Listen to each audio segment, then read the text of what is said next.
people of this country and we're under attack. They banning us, they cancel us for speaking the facts. If you man enough. This is the Patriots Prayer Podcast. It's a tremendous show, one of the greatest shows in the history of the world. This is Bryson Gray, and you are watching the Patriots Prayer. PPN, you're doing the right thing. On the Patriots Prayer Network. Thank you all. PPN on your bumper. I'm Tom McDonald. This is the Patriot Prayers Network. Check it out. Lots of good TV. Lots of cool people. Tune in. Keep it locked. I'm the white boy with the middle fingers in the air, dog. We don't give a what. 100 white boys gonna hold me down anywhere, dog. We think that you suck. My Patriots the craziest. They ain't afraid of breaking fists on faces. If you really wanna taste of this, no safety tip. The same mistake and spray the clip. I pray you miss, cause if you don't, they gon' go wacko. Automatic gun smoke like tobacco. Never hit a lady, but it's pretty hard to tell if you're a girl or a they, them. There's these, that, those. I ain't never gonna take a knee for the anthem. Smack them. I don't give a damn, can't stand them. Gang full of randoms. Fan with a handgun. Run up in your mansion, leave it all abandoned. I was raised to be brave to the grave. United States, we love the country that they've been corrupting. Go woke and go broker if you ain't obeyed. My people of this country and we're under attack. They banning us, they cancel us for speaking the facts. If you man enough, come stand with us, take USA back. And every time we pull up, all you're gonna see American flags. American flags. American flags. And every time we pull up, all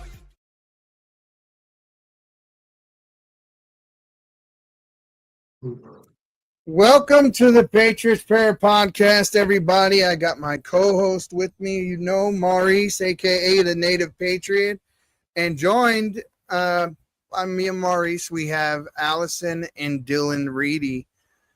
Guys, welcome to the Patriots Prayer Podcast. How are you? Thank you for having us. Well, I thank you for taking the time. I know we were a little late getting started. But your story, I got to tell you, and we're going to go through it, is probably one of the most heartbreaking, infuriating as a parent. It's just unfathomable to know that your child was put through what he was put through. And we're going to go through some of the reasons why it may have happened, what the political climate at the time was, who the people were who did this to him, and what the details were behind it. And so if you would, and I know we went through this before, but Dillon, I would very much like if you would take us back to that day. You were 14 years old. You were in a classroom, new to the school, not very long in the school, talking to one of your friends, and just take us through that moment by moment, exactly what took place. Yeah, so it was one of the first few days, so I didn't really know anyone in the class. Plus, I was new to the school, so I just was trying to talk to somebody, which was the kid sitting across from me, Thomas. And after we finished our work, we played like tic-tac-toe, and then we were talking, and I don't remember what we were talking about that led up to it, but he said like, don't be like the Oxford school shooter, and I said, what was it? I would never be like, shut up or I'm going to shoot up the school, anything like that. And then the teacher, who was in a loud room passing out papers at least 8-10 feet away, hears just the second half of what I said. And she like yells at me, tells me I shouldn't say anything like that. And I think she goes to her computer, reports me to the principal or something. And then I go up to her and I'm like, I don't think you fully understood what I said. And she was like, okay. And then we go in the hall and then I tell her exactly what I said. And then she said, well, I'm going to have to report it anyway. And I was like, okay. And then I wait till the end of class where the principal, or I think it was the principal, and a school officer, just a normal officer, was there, and they bring me to the office afterwards. And that's where it starts. And so you basically, tell. it was an innocent conversation between two friends that where the teacher could have had this resolved virtually instantly, but decided to run it up the chain as if it was a legitimate threat.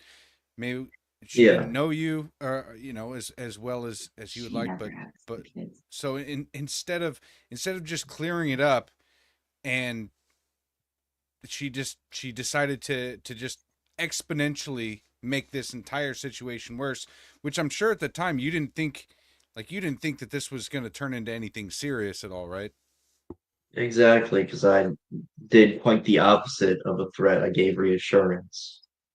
Yeah. Yeah, but I have such a hard time believing that. But so what state and kind of area was this in, and the time frame itself?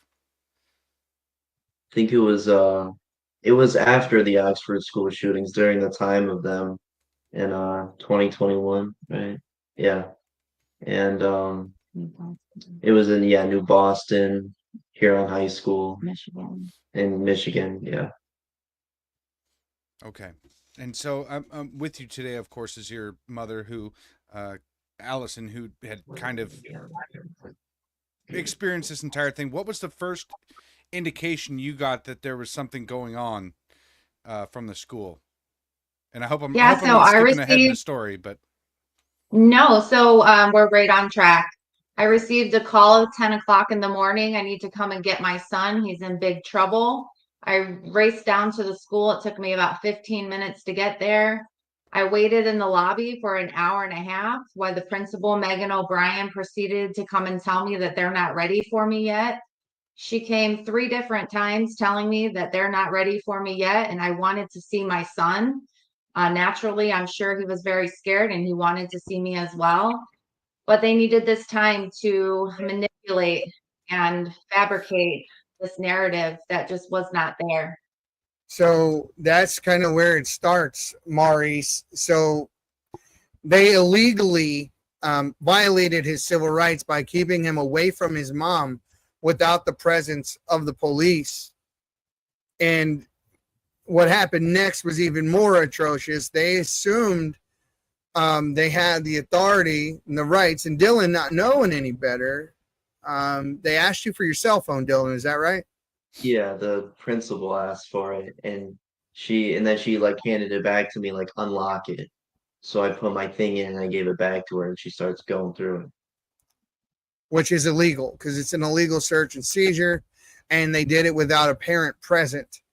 So that's a violation of your civil rights, number 1. Now, after she looks through the phone, what does she find, and where do we go? I'm not sure because she didn't show me anything that she found. She showed it to the officer that was sitting behind her. She would just like show the screen for just a few seconds and then go back to doing whatever. But I'm sure she probably like went through every text message she could or something.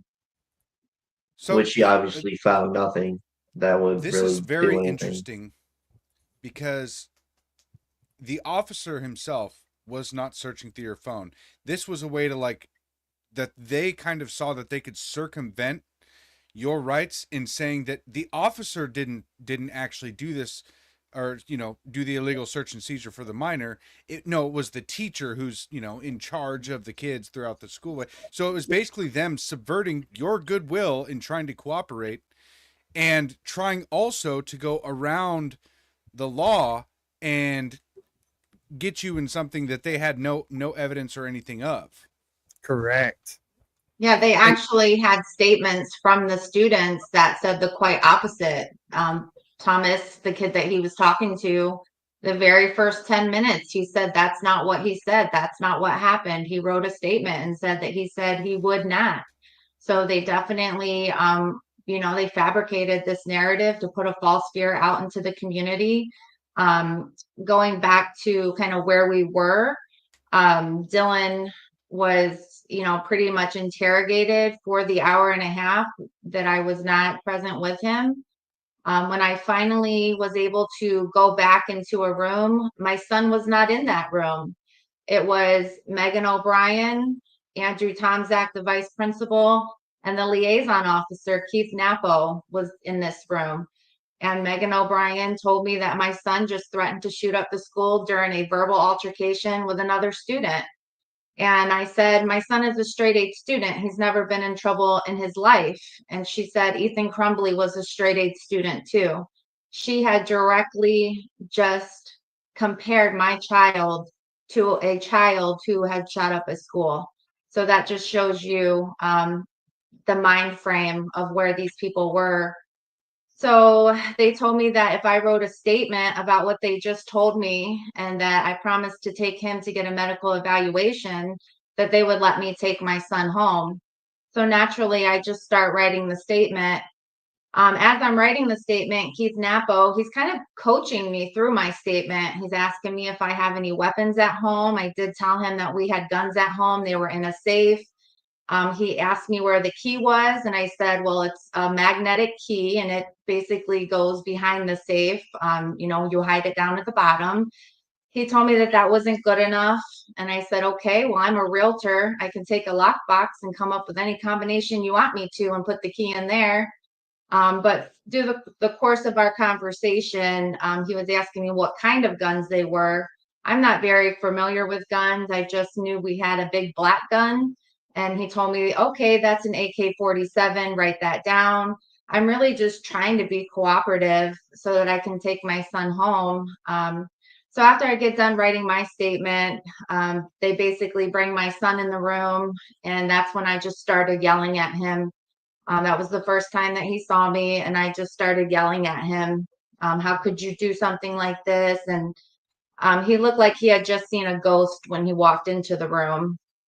But he definitely didn't have any time to defend himself. They told him that he needed to write another statement. So he wrote another statement. As soon as he was done with that statement, they just took them and they left the room. Dillon and I were in that room for maybe another 5 minutes, just long enough for him to tell me that he's starving. He had not eaten. And then Detective Gerard, he walked into the room and he said, stand up, Dillon, you are going to jail. This is when I lunged at my son's ankles and I held on I'm sorry. This is when I lunged at his ankles and I held on, and it took 4 to 5 officers to get me off of my child. And they basically just ripped him out of my arms. And that was the first night that I went without my 14-year-old child. What did they take him to jail for? Or why did they arrest him? I don't understand. Yeah, so he was arrested from the school for domestic terrorism. He was facing a 15-year felony. We hurried up and we got a lawyer for $5,000. And it was like overnight, they dropped the charge to intentional threat.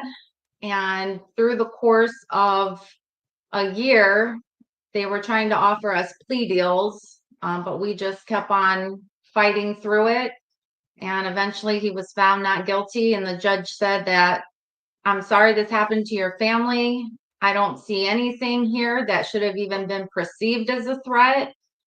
He was very upset especially after he was talking to Thomas, and Thomas said, we were not even arguing. And if you look at the media reports that were put out, it said during a verbal altercation. So they basically just fabricated this narrative to create a false fear in the community for 5 minutes of fame. Nope, Wow. That's them. I still don't like. I mean, you can see right here. I mean, you see this picture of Dillon. It's an innocent, unassuming little 14-year-old. But what Allison did that preceded this whole thing, Maurice, was she saw some gender posters.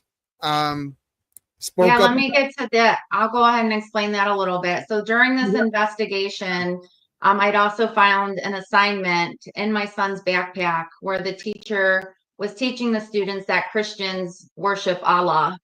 And it was basically a vocabulary assignment that was accompanied with a song, and these kids were to fill in the blanks. I don't know, Eddie, if you want me to read that assignment, I could pull it back up on my phone. Yeah, please. Yeah, would you? Yeah, and Dillon can give a little commentary to that while I look for it. So, Dillon, you're taken in this cop car. You're driven down to intake booking. What happens down there? What are they saying anything to you on the way? How are you being treated? Well, the officer who was driving me, I don't remember who it was, because I think it was a different one from the what was his name? Gerard. Yeah, Detective Gerard. I think it was a different officer who drove, and he was silent most of the time. He just asked, "Are you okay?" And then I didn't respond. That was the only thing we said in the car. And then we get there, I'm just with him the whole time, and they scan my fingerprints and everything, take my picture, and then I sit in a waiting room for like 3 to 5 hours or something until I actually go into the detention facility. So, and the kids that made the statements about what happened all backed you up. None of the statements they gave were contradictory to what you said. Basically, that you said that you would not shoot the school up. But that, in fact, even though the kids in the classroom backed you up and said, hey, he never said he would shoot the school up. He said he wouldn't. It gets even deeper, because when the people involved here, the staff at the school, give written statements, the lies begin. And I believe all of that was indeed to target your family because of the stance your mother took with some of the assignments, the curriculum, the gender references in the classrooms, the mask mandate. So they kind of knew where you guys were politically already.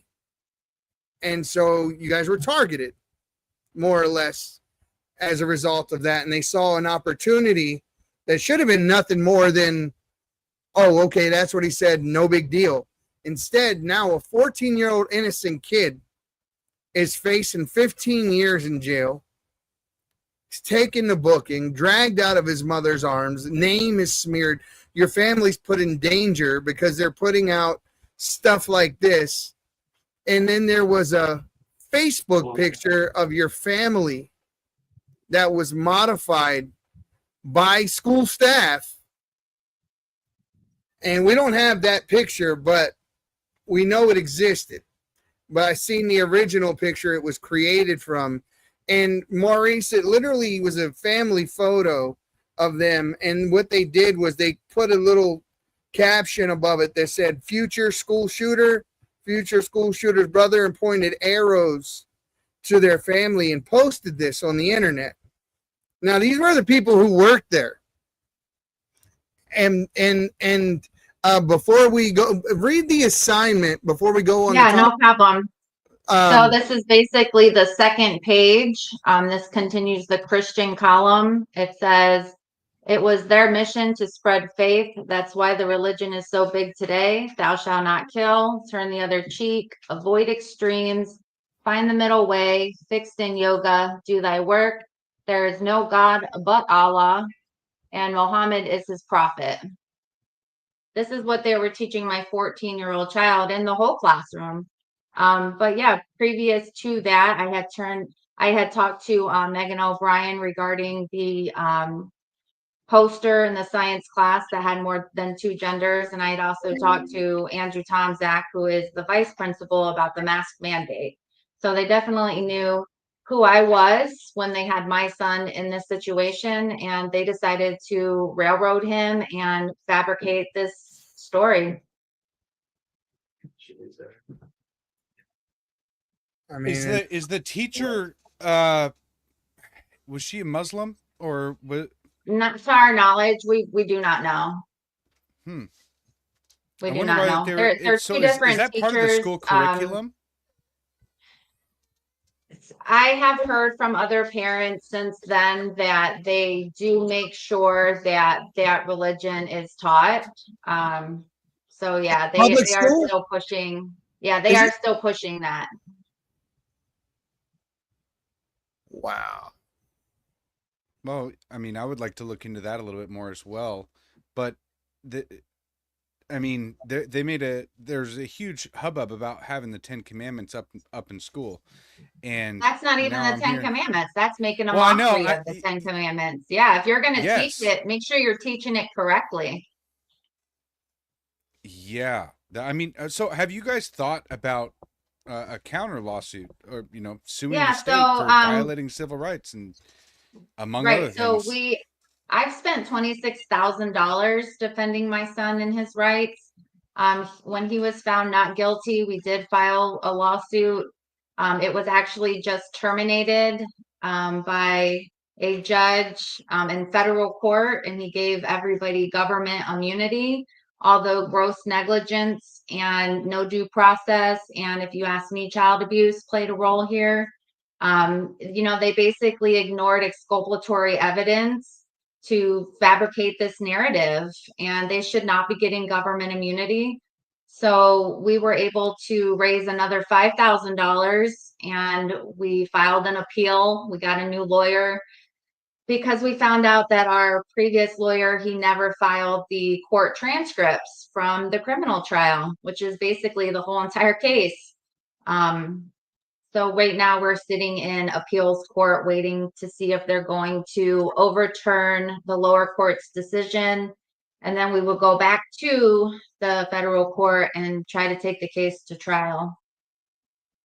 I But mean, what this was sounds so overtly like violative in every way? I don't see a path on how they can get away with this, because in every part of this story that you've told, there's zero reason to arrest him if all the statements came out.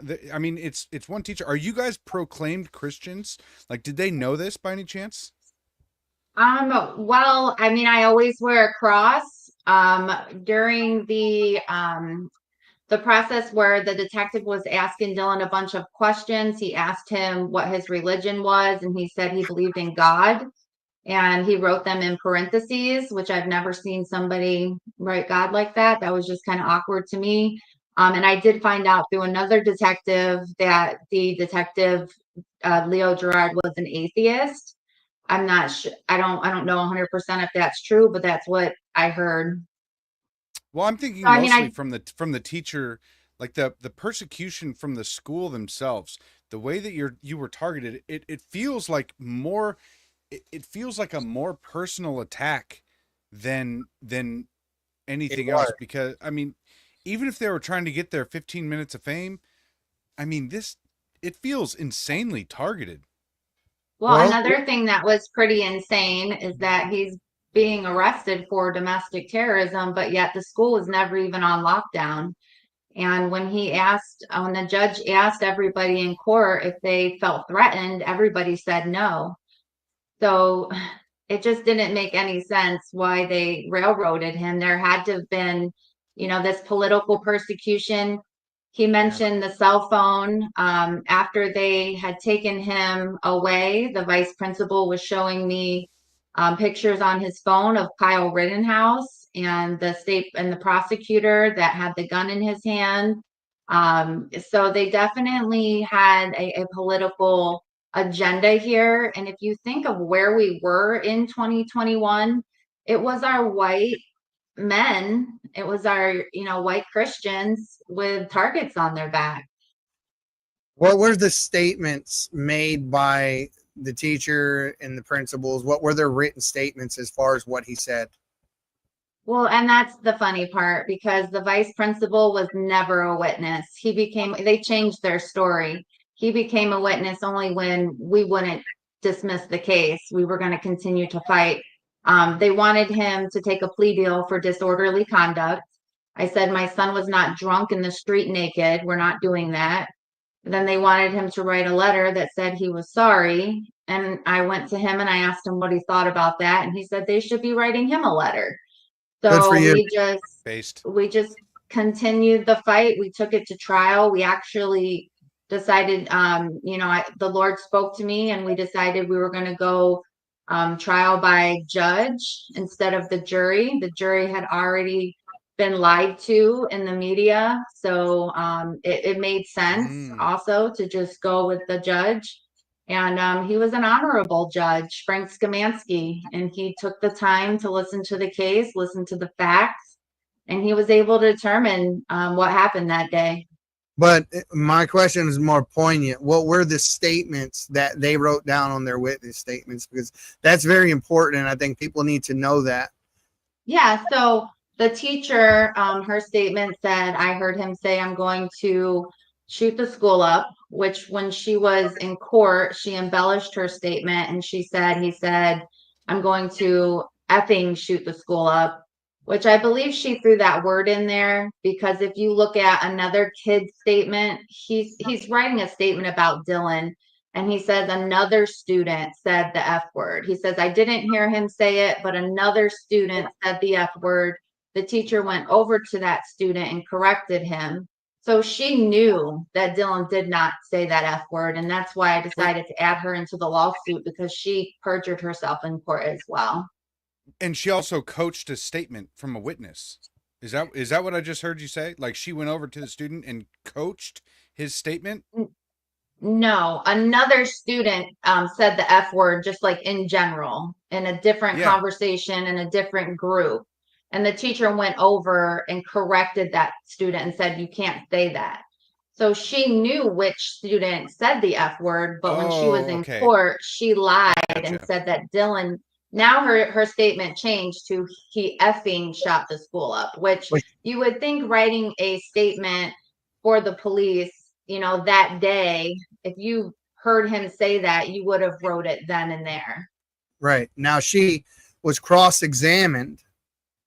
And during cross-examination, that falsehood was exposed on the stand. Oh yeah, she lied big time. She tried to say that the class was very quiet, that she could hear everything. Even Thomas agreed that she was at least 15 feet away in a loud classroom. So she was definitely a liar. She was also only 22 years old, so her brain really wasn't even fully formed yet. So he was talking to another friend. He said he would not shoot the school up. The friend made the statement backing him up, told the teacher that he didn't say it. The teacher, hearing the statement from both Dillon and the other friend. The teacher never asked the students at the table what happened. So she assumed it. She just directly went to the administration. She did not ask the students at the table what happened. When were they? So Thomas was like a foot away from him, and the other students, one of them said he didn't even hear anything, and then the other one said he had heard another kid say the F word. So, I mean, you would think if he said something like that, these kids who are at his table would have heard that as well. Well, I don't think there's any doubt that your son was targeted. I don't think there's any doubt at all that your son was targeted, and they violated his civil rights by keeping you separated from your son while they interrogated him. And the police were just as dirty by allowing a citizen without a badge to do something in his, he knew here's where it gets even more.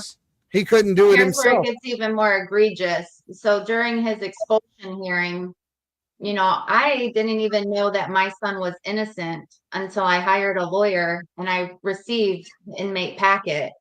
And I'm reading it and I'm seeing where Thomas's statement says that he would not. So at that point, I thanked Jesus, thank you, Lord, that he did not do this. That's how much they confused me as well and how they lied to me. So I basically his expulsion is coming up, and I'm looking at all these statements, and I have Thomas's mother's phone number. So I called her and I said, hey, what's going on here? And she admitted that Thomas said to her that he did not make a threat. And I said, well, can you please have him at the expulsion hearing? And she said, absolutely. And I received a call from Emmett Robbins, not even 30 minutes later, and he said that I am now under criminal investigation and that he could come and arrest me at any minute. I also did ask his mother to have Thomas write his statement more legible.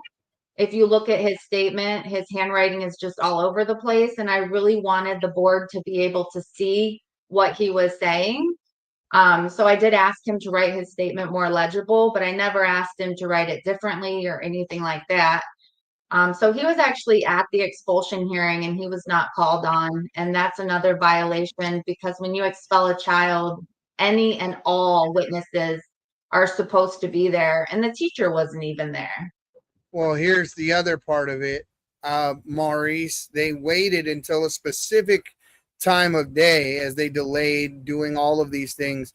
So they waited until the end of the school day as all the kids were out front being released from school to then put him in handcuffs and walk him out in front of everyone. Really? Yeah, low humiliation. Wow. I mean, everything about so let me get this as clear as I can. The only statement that said that he said this was the teacher's word. Every other bit of evidence that you have points the other direction into that he's innocent. Am I correct in that? Correct. I don't understand. And the fact that they found a Kyle Rittenhouse meme on his phone, that was like, yep, that's evidence enough. We're locking him up for domestic terrorism. Holy shit. I do you guys have a GoFundMe or anything? Because, this isn't a story that I heard on the news. This sounds like it should be a national story. This sounds incredibly dangerous, because if a teacher can get a student arrested for domestic terrorism by just her word, that's a serious problem. And then given government immunity after putting you guys tens of thousands of dollars in debt, months of harassment, and public humiliation. I mean, the slander, the way that they demonstrably slandered your character for a statement like that is insane. So we have a give send go here. What's the givesendgo.com/constitutional. Yeah, so that is actually set up for his college. We don't have a lot of faith in the justice system, but we do believe in the people. And we know that we, the people, will care about this story. And we're hoping that he'll be able to go to the college that he wants to go to in Utah. I mean, that's a good thing. But I mean, they robbed him of his high school experience. Yeah, and more than that, I mean, this is at 14 years old going through this. I mean, I don't see how that doesn't change you for the rest of your entire life, knowing that if you speak out, I mean, this is something to where it's a freedom of speech issue. First of all, that, I mean, you're allowed to say virtually anything, and it is difficult for me to understand how they can say that it was domestic terrorism. I know that they knocked it down later, but have you arrested initially for domestic terrorism on a he said she said statement? Let's not forget, this is the same state where their governor set up her own kidnapping. Yeah, and let's not forget that after Michigan also set up what's called red flag laws. So let's say that our case happened in 2023. All of my assets would have been seized. I would have had legally no due process, and my other son would have went to foster care. It's directly against the Constitution of the United States. And if we, the people, do not fight for the United States Constitution, then the United States Constitution cannot protect us, we, the people. And this is why I fight. I fight because they robbed my son of his childhood, something that he can never get back. Guys, we have a little over 3,000 people, 3,300 or so people right now watching this. Do you know how powerful it would be if all 3,000 of you just shared this? NBC, ABC, CBS, Fox, Newsmax, wherever you can share this story. This is big. This is extremely big. This is nighttime news for the next week. Big. And these guys have not gotten justice. They were lied on. The school falsified statements. They made a 14-year-old innocent child. Dude, what was it? 72 to 48 hours they had you locked up in a juvenile facility, threatening you with general population, where what exactly happened there? Because there were threats made about putting you in general pop. I don't know about those. It could have been to my mom or something, but I was there for longer, 36 hours or longer, and I was just kept in a room by myself the whole time. I know that when I was speaking to him before years ago, I think he's forgotten a lot, or maybe he's just buried some of it. I was told that they were threatening him, saying, "White meat, we can't wait to get a hold of you." And that night, I was just praying to God that he would protect my son and that he would not be put into general population. And I basically just was praying and crying all night long that he would be safe. But let me explain it to people what this is, because I've been there. And this is seclusion, and it's usually in like a 10x6 cinder block room with a metal bunk. They control the light. There's no TV. There's no person in the cell to talk to. This breaks grown men. I've seen it. My son woke up that day and he was probably thinking, what would the next video game be he was going to play, or, fun child conversation. And lo and behold, he was arrested and put in handcuffs and paraded in front of all these children to see. And, another part of the story, we just moved to Huron. We weren't even finished unpacking. We were only there for 2 months. In the course of 2 months, I had those conversations with the administration. So I definitely believe that this was targeting. We ended up packing up and moving again because of the harassment. I'm a realtor. I've been a realtor for 11 years. You used to Google my name and I had great reviews. Now you Google my name and it says her son threatened to shoot up the school. So this has defamed my character. This has slandered our name. And this is another reason why we fight. Well, let's get the headline to say something altogether different. And another thing, when he was found not guilty, there wasn't a single news station that really wanted to put the story out there. We did have one reporter reach out to us at that time, but we did not want to go on the news. It was all just very fresh when he was found not guilty. And we were already recovering from the news. We didn't trust the news. So the last thing that we wanted was the local news to share the story. But we didn't have a state representative knocking on our door. Nobody's ever apologized. There's been no accountability. A lot of the parents at the school, they don't even know that he was found not guilty. There's absolutely no transparency whatsoever. I did create a Facebook page. It's called My Son on the Altar. Everything that we're saying, there's proof in that group. All you have to do is ask to join, and you'll see the corruption. It's clear as day. I'm as a parent, as just a human being, I just get angry just hearing about it. It was hard. I wish I can say that it was not hard, but there were days where I had to pick myself up off the floor. This is my child. I live my life for my children, and it was the hardest thing I ever been through in my entire life. And Dillon, I spoke to you at length in our first interview. But as I'm telling you, as someone who's been where you were for a lot longer period of time, but it's something that sticks with you. And I know that you probably want to put it behind you and you've just learned to deal with it. But my advice to you is just, it's something that you're going to have to, understand that it did happen.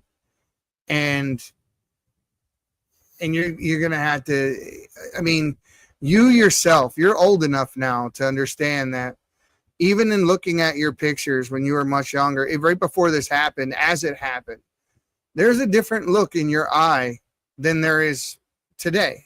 I can tell you this for certain. And even just speaking to you, I can imagine. So, just being honest as you can be about this, what has this done to your worldview? As far as maybe what you think who you were before this happened, and maybe now after this has happened, there has to have been some sort of internal or external change in how you see the world or how you view things in general. I feel like I really learned there's good people and a lot of bad people. And it depends on where you are. Sometimes there could be a balance somewhere. Sometimes there could be a lot of good or a lot of bad somewhere. But the reality is that not everybody's trying to do the most altruistic thing for everyone else. And some people are. True. But the reality is just where you are and who you're with.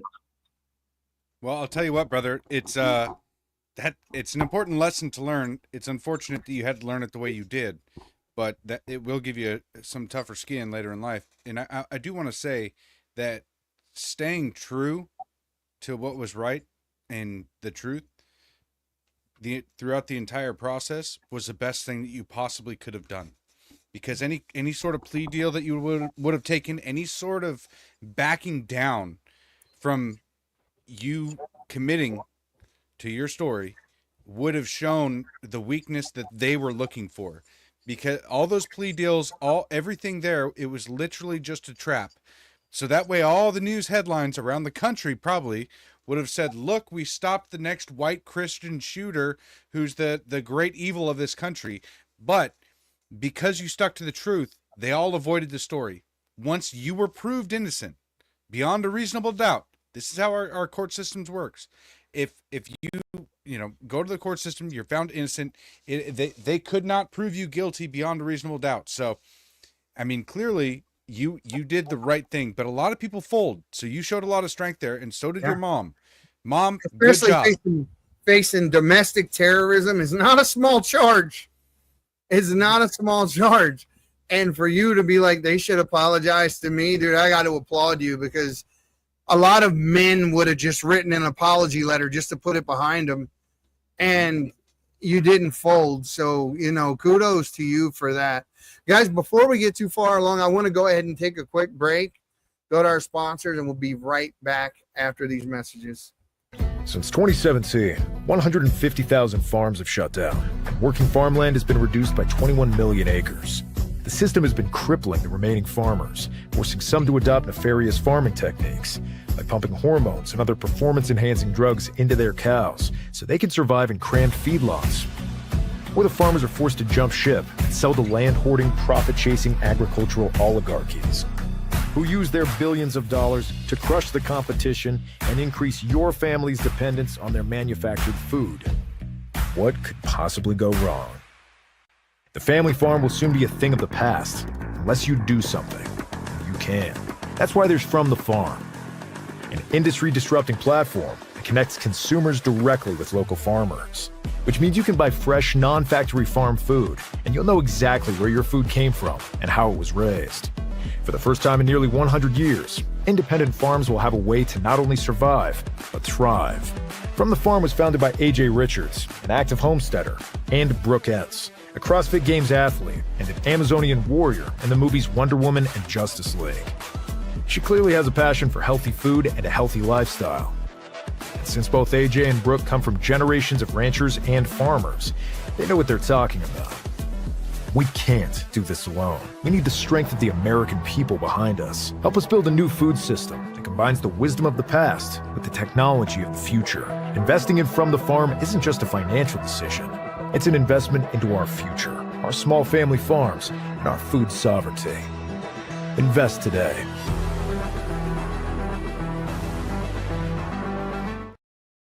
Guys, go check those guys out over at fromthefarm.org.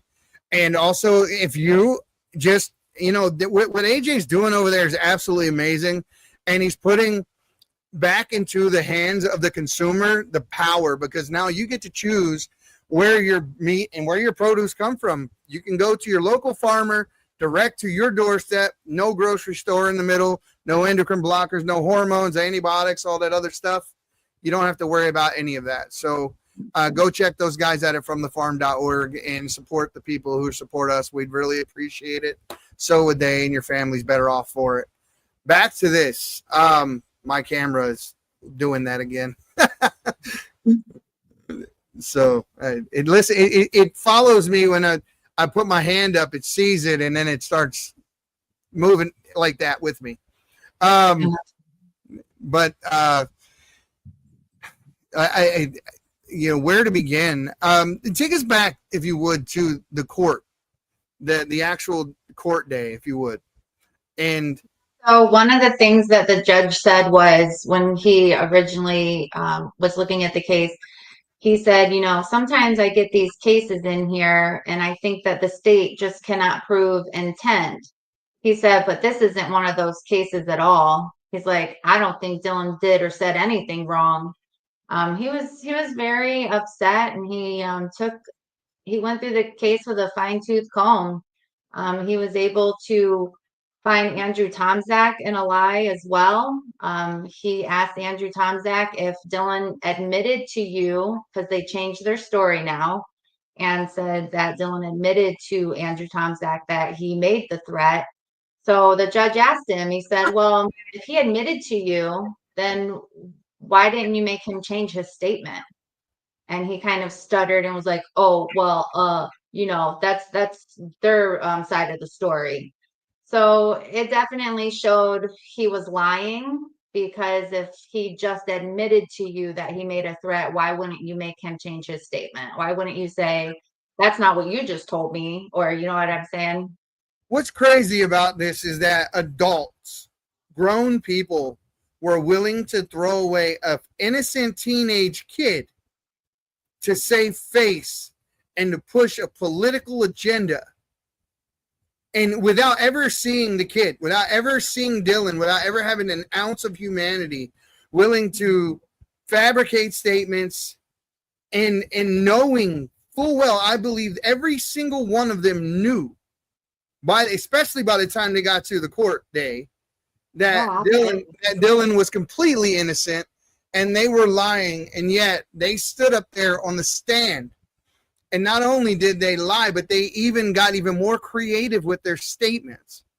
And thank God that you had a judge with some common sense, because without that, this could have went really, really bad. And it sucks that these people have faced no justice. See, in my world, if I blame you for a crime and I'm caught knowingly lying on you, I should get whatever sentence I was willing to impose on you. Absolutely. That's a fair world. That's not I believe that's in the Bible as well. That is not the world we live in. And there's you can't undo what is 72 hours or whatever it was that he spent in seclusion in a jail cell, separated from everyone, eating that horrible food that I'm sure he had to eat. Thank God for your mom's Burger King, because they don't serve that there, I'm sure. So that was probably the last real food you had. And how did they treat you when you were there? How did the guards and any of those interactions go? Well, it was mostly just nothing, to be honest. Like I just sat and waited for someone to come and get me, and then I shower everything, and I get my clothes and stuff. And the guy who's with me was just like, he was actually kind of a nice guy, but he was like, just don't say anything. And then he brought me to my cell and stuff, and then that was it. And then when I was in there, I didn't leave it or anything. I just was in there the whole time. Best advice he could have ever gave you, to be very honest with you. Never say anything to these people. Anything. I don't care what's going on. The best advice anyone will ever give you is, in any legal situation, is shut up. That is the best advice ever. Let your lawyer do the talking for you.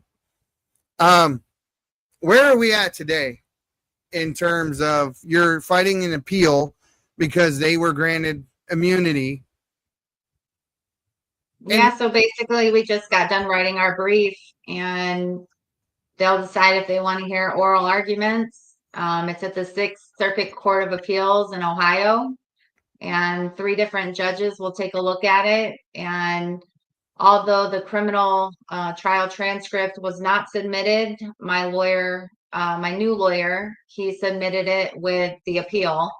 So we're hoping that they will take a look at it, and it doesn't take much to find the lies in the trial. Well, I mean, and that's enough, right? So in an appeals court to overturn immunity, you need to show that there is a relationship and a conspiracy, more or less, right? And that is the foundation which actually removes qualified immunity from even a police officer, a judge, a mayor, anyone in any. So in this situation, you actually do have that because they changed their statements. And they actually ignored exculpatory evidence to push a narrative. And, you know, they say that domestic terrorism, but the school was never on lockdown. I also believe that Dillon was an scapegoat because they had 2 prior incidents that they didn't have anybody to pin it on.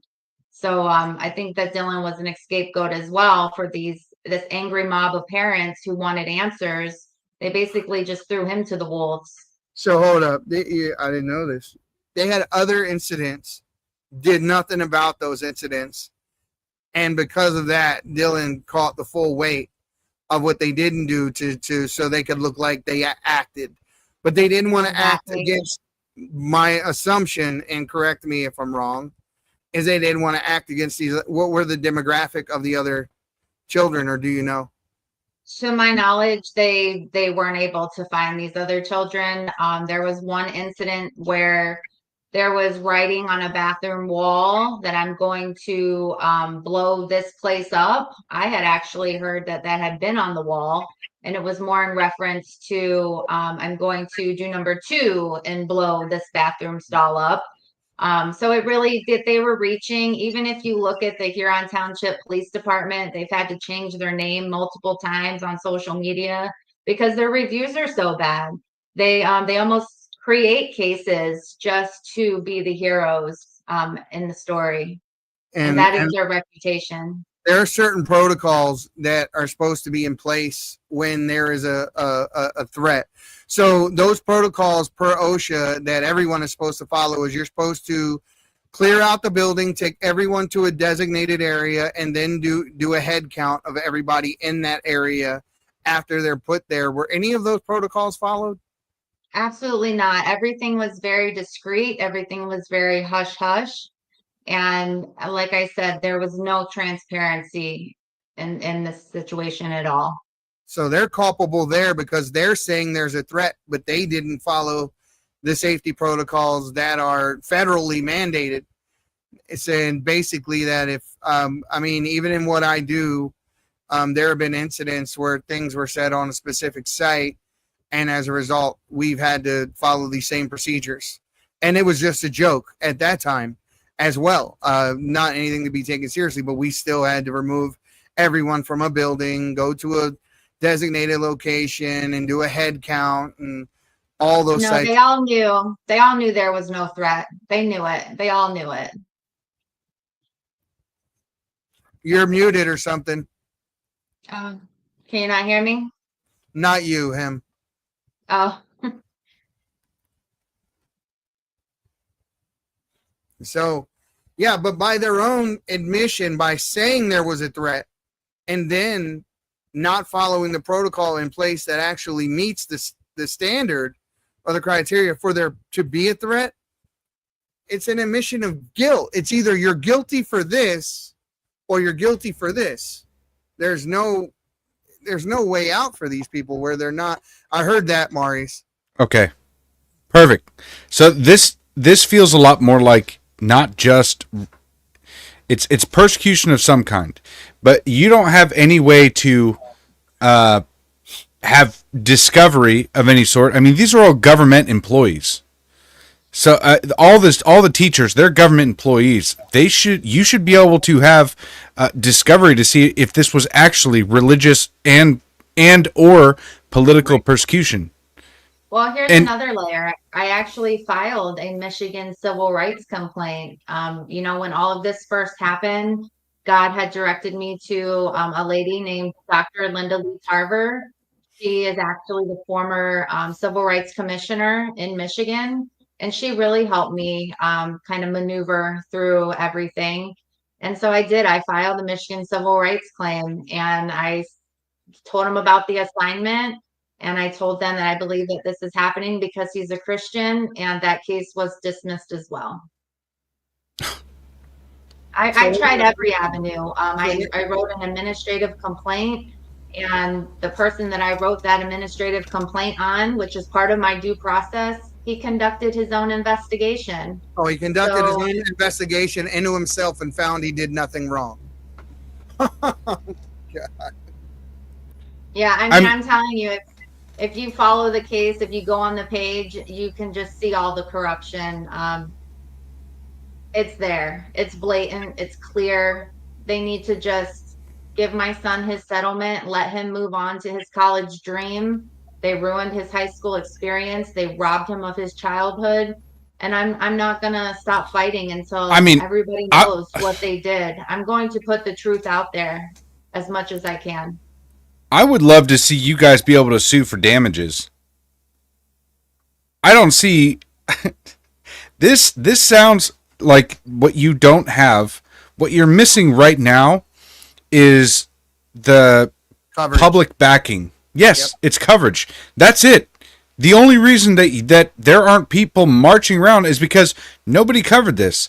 This is so blatantly and unbelievably unconstitutional, dirty, and an obvious example of persecution, whether it be for his skin color, whether it be for the religion that you guys hold dear to your hearts, or whether it be for political.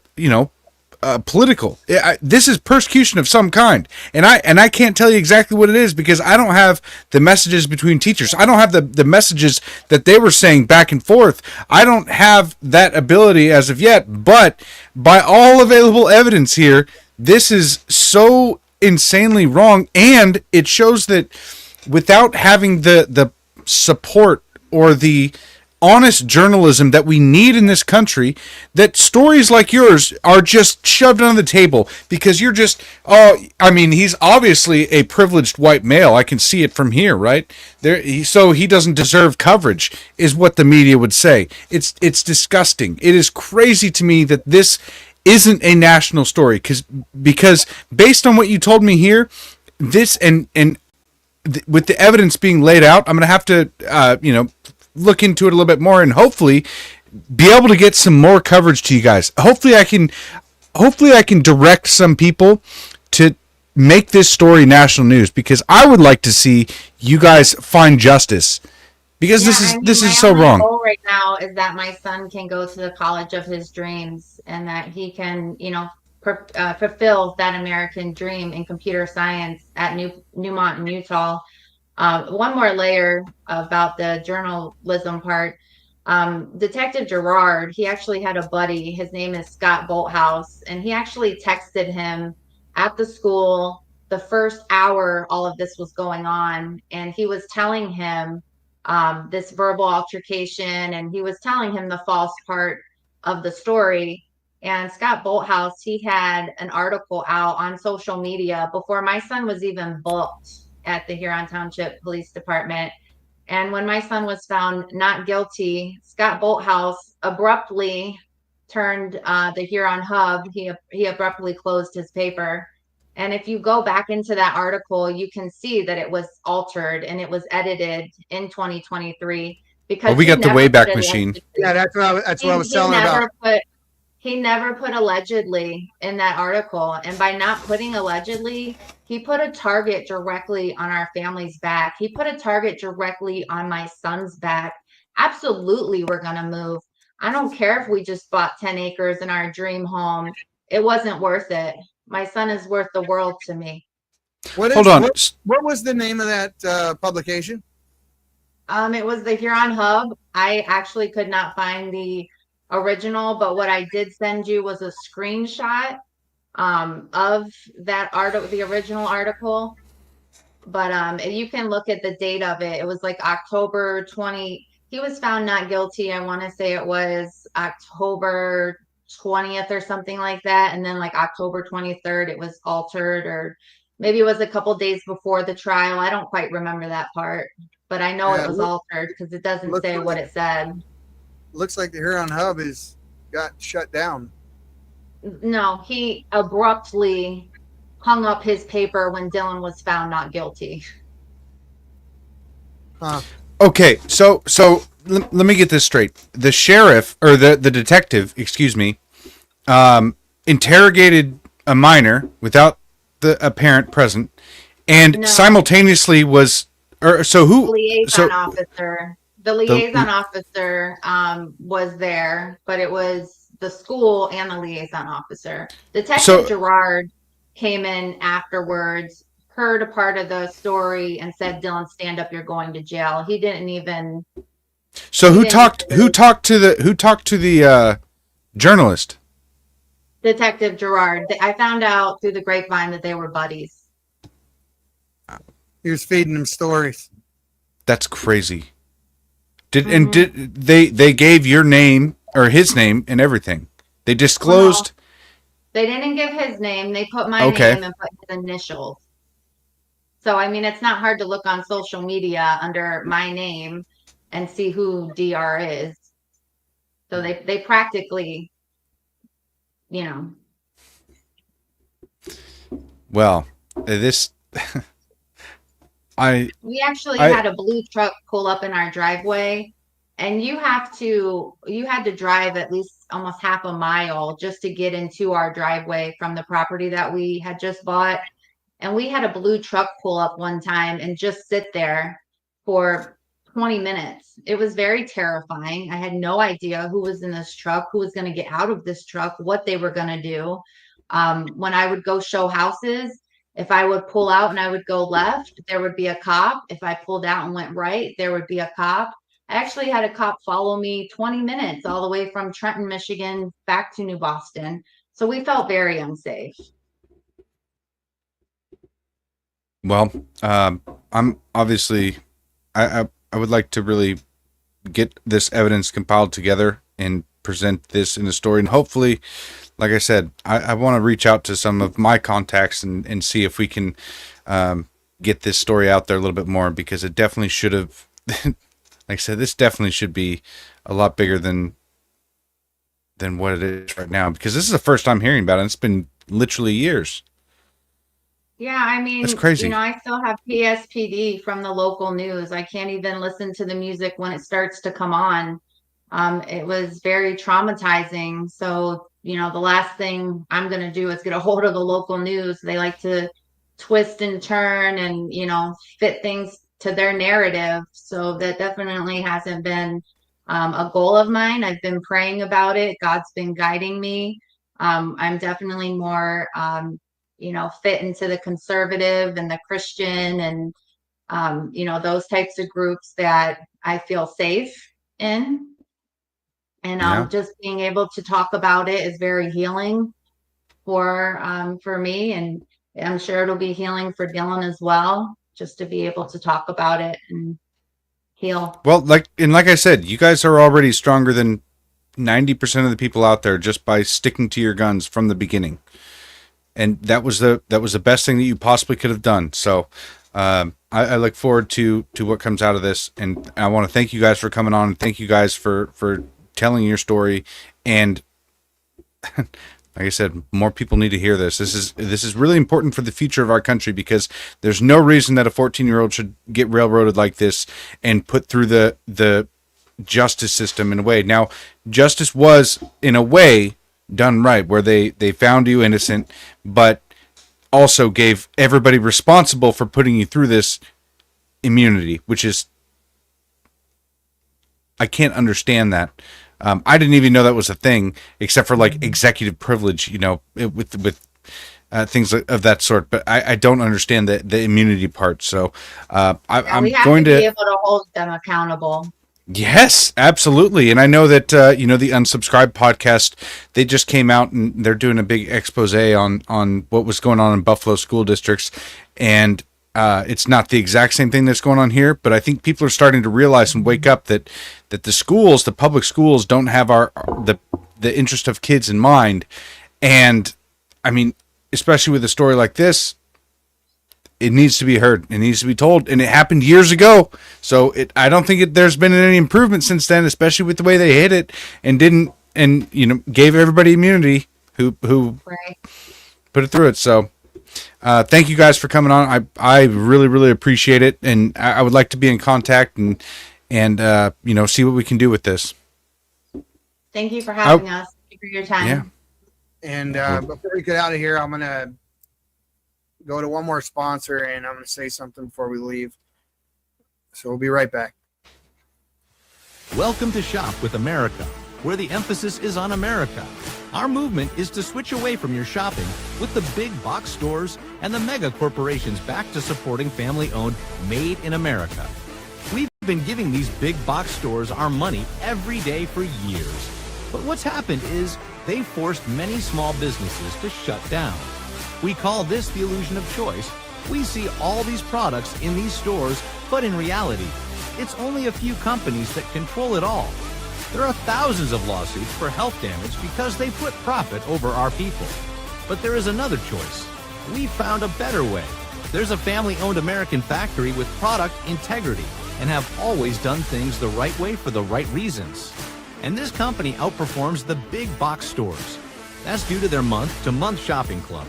They make everyday consumer products that we all use and buy again and again, like toothpaste, shampoo, coffee, and organic beef. Go to shopwithamerica.us today.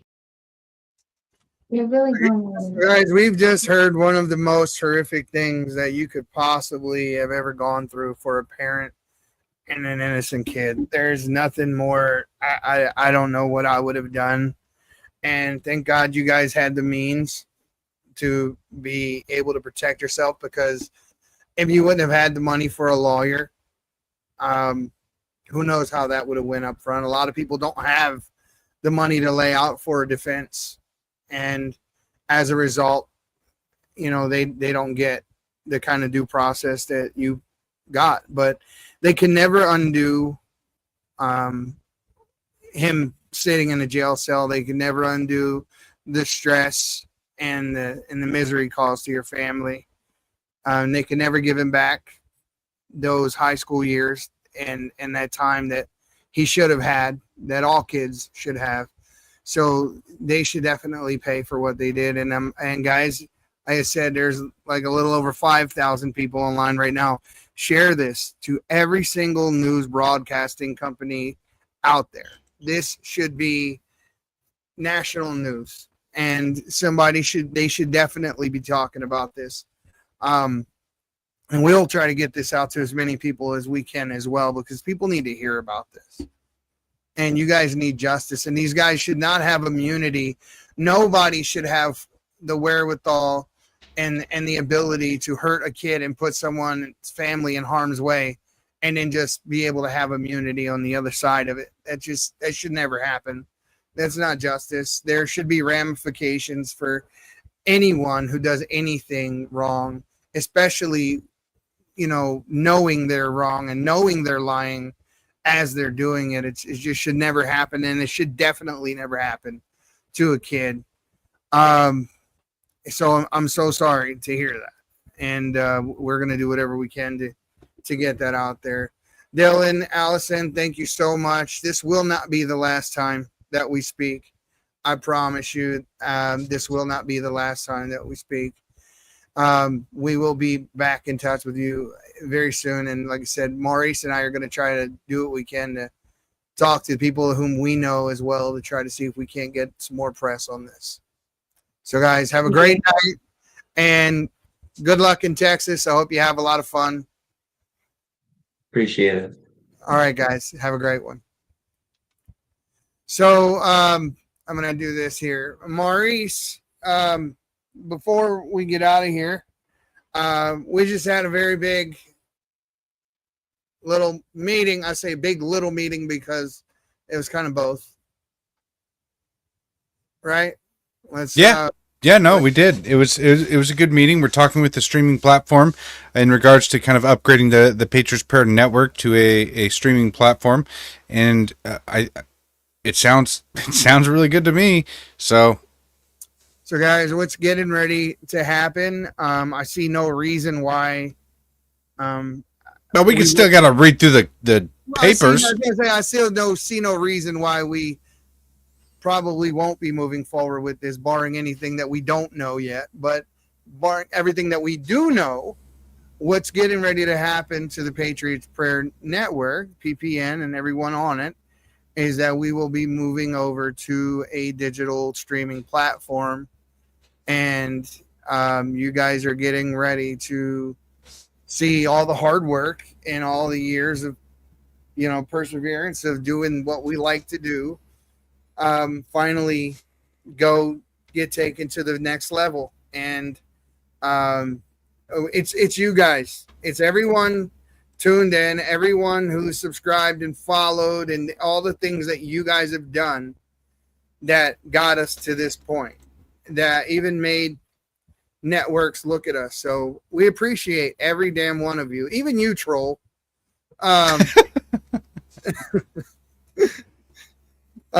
We really do. But guys, it's not without stories like Dillon's and stories like Holden's and Austin Kitts and the people that have had all these injustices that have been done to them, that we feel an obligation to right wrongs.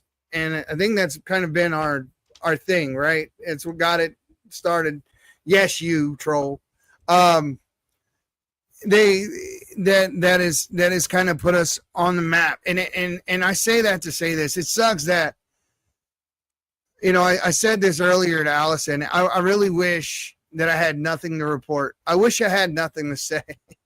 I wish there was nothing like this ever happened, so that I wouldn't have stories like this to talk about. But this is why the mainstream media is failing, and this is why people like us are starting to take their place, because they're failing on their obligations to report things like this. And I mean, I don't know if you guys ever tuned into the whole thing going on with the Buffalo School District that Unsubscribe was talking about, but I mean, there's more going on in this country than we're being told. And so the popular narrative of the mainstream media is to just constantly poop on the national politics and Trump and everything going on with Republicans, and they completely ignore stories like this, where a 14-year-old kid is completely railroaded by his school system, and then the cops and well, I don't necessarily want to say the legal system, because he was found innocent. But yes, yeah, you're right. You're right with that. But he wasn't screwed over by the legal system. In a certain, justice was screwed over by the legal system, but he wasn't. And the legal system should never, wrong. Maybe he, yeah. You know what? Maybe you're right. Maybe you're right because the legal system should allow for justice to be served, and justice was definitely not served here. So I retract my statement. You're right. The right thing that should happen right now is that school should have to be paying through the nose to this child for what they put him and his family through. Mm-hmm. And maybe even if, you know, I know I go to Utah every year. I'm getting ready to go in a few weeks, and there's a lot of very conservative, nice folk up there. And who knows if they know how interested Dillon is in this school, who knows what might happen. What? I don't know what you're saying. I'm just saying maybe we should send this to the school. Maybe we should send this story that they're fighting so hard the way that they are. Yeah. So that Dillon can go to that technical college out in Utah. Maybe that's. Oh yeah. Yeah, but yeah, we plan to. That's for sure. But no, we're gonna get this. It'll be yeah, we're gonna do a little bit deeper dive and have this. I would like to actually present this story in a more rapid pace, so that way it can be more easily shared. But yeah, it'd be good. Like I said, I would like to go through it, but yeah, until then, I mean, Eddie, I'm glad that you were able to get a hold of these folks or I don't know if they contacted you, but I'm glad that we were able to find him, because this is unbelievable. I know you told me about it, and it's so different hearing it from the actual people as to what actually happened and what was going on. So it's a lot harder, because I tell you what, I'm sitting here as they're telling the story, and I'm clenching my jaw. Like it's, I got two daughters, man, and if they either one of them were unjustifiably just grabbed up like that, I'd have been in jail right beside him. Oh, I'd have raised hell, man. Yeah. So guys, but they did the right thing. Thank you for the congrats on the upcoming deal, and we expect every damn one of you guys to, when we make the final announcement, we tell you who it is and where we're going, that you guys will all go over there and sign up and follow us there as well. So, that's what we're hoping for. So guys, thank you so much. Maurice, anything you want to say before we get out of here?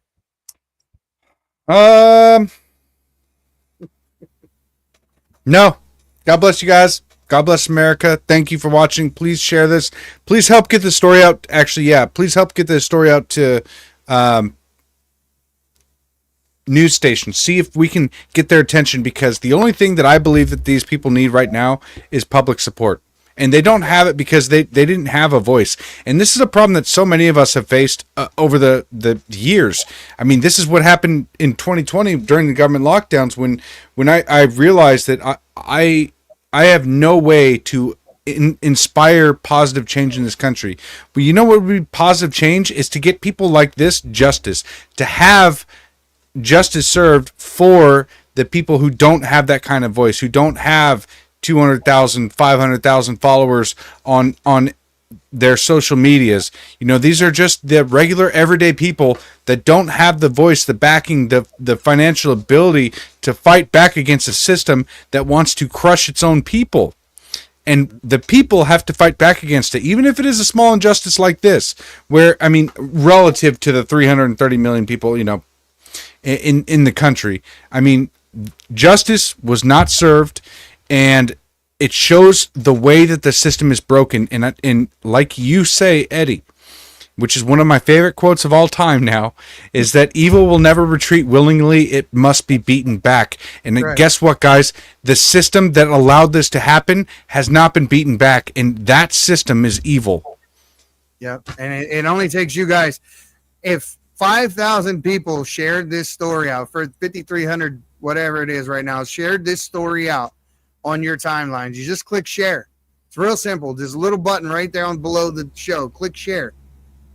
If you all did that, I guarantee you this is viral tomorrow, within the next 10 minutes. It's viral. Yeah, that would be a lot. But thank you guys for watching. I really appreciate it. God bless you all. God bless America. See you next time. Have a great night, guys. My people of this country and we're under attack. They banning us, they cancel us for speaking the facts. If you man enough. This is the Patriots Prayer Podcast. It's a tremendous show, one of the greatest shows in the history of the world. This is Bryson Gray, and you are watching the Patriots Prayer. PPN, you're doing the right thing. On the Patriots Prayer Network. Thank you all. PPN on your bumper. I'm Tom McDonald. This is the Patriot Prayers Network. Check it out. Lots of good TV. Lots of cool people. Tune in. Keep it locked. Know where I stand. I'm the white boy with the middle fingers in the air, dog. We don't give a what. 100 white boys gonna hold me down anywhere, dog. We think that you suck. My Patriots the craziest. They ain't afraid of breaking fists on faces. If you really wanna taste of this, no safety tip. The same mistake and spray the clip. I pray you miss, cause if you don't, they gon' go wacko. Automatic gun smoke like tobacco. Never hit a lady, but it's pretty hard to tell if you're a girl or a they, them. There's these, that, those. I ain't never gonna take a knee for the anthem. Smack them. I don't give a damn, can't stand them. Gang full of randoms. Fan with a handgun. Run up in your mansion, leave it all abandoned. I was raised to be brave to the grave. United States, we love the country that they've been corrupting. Go woke and go broker if you ain't obeyed.